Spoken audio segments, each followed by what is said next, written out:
Hey guys, and welcome back to today's video. So I have some pretty interesting information about your Tesla and the supercharging network and preconditioning your battery for fast charging. So today I'm just going to go over some of this information that I learned from an actual Tesla employee that was out working on the superchargers one day, and at why preconditioning your battery is so important, because it does a number of things in the background. I'm going to go over mainly just one today, the quickest and easiest one. So your car does a lot of things whenever it preconditions. There's two main things that it's doing. One, it's heating the battery. We've all heard it. We've all heard the fans ramping up. We've all heard the motors change. We've all seen a little notification, battery preconditioning for fast charging. Normally that means it's heating your battery, not cooling it, because of how hot your battery likes to be whenever it's fast charging. So how your battery is actually structured, it's not just one giant battery. It's one big pack with a bunch of other smaller packs inside of the pack, if that makes sense. Hopefully this diagram helps out.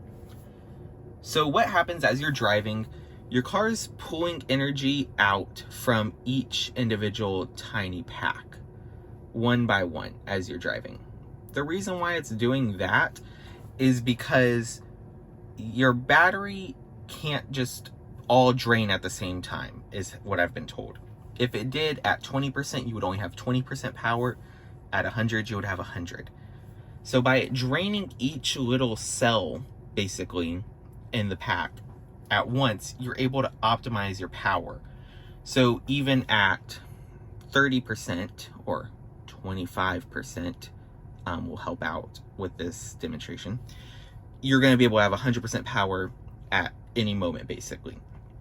So as you're preconditioning, like I said, it's not just heating the pack. What it's actually doing is it's moving the energy around. So all this little extra energy, basically, that's here is going to be moved from here to here, and from here to here, and from here to here, to basically empty the pack out.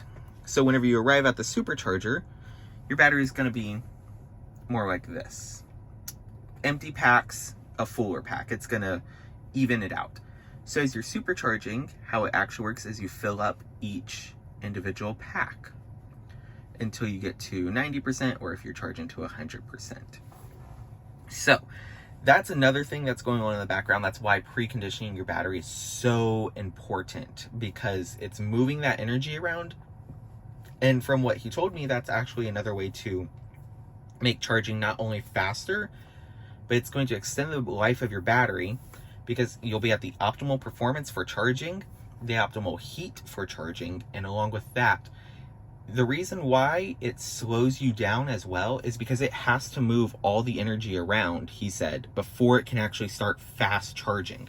Because how I've always explained to people, and I told him this, and he completely agreed with me, your battery's like a glass, and the charger is more like the pitcher of water. So whenever your glass is empty, you can dump as much water in as fast as possible. But as it fills up, you slow down. Same thing with charging. I pulled up with about 10%. I pulled up with 150 kilowatts. Now I'm down to 73 kilowatts. It's been dropping because my battery's filling up. So that's basically just the two things that your battery's doing the most whenever you are preconditioning, and that's why it's so important, is it's moving the energy around and heating the battery to optimal performance. So hopefully that helped out. I know it was a really quick video, hopefully not too much information and too small of a time frame. I just figured that this would be a great little video to make, because everybody needs to know the best charging information there is out there. So I will see you guys on the next drive.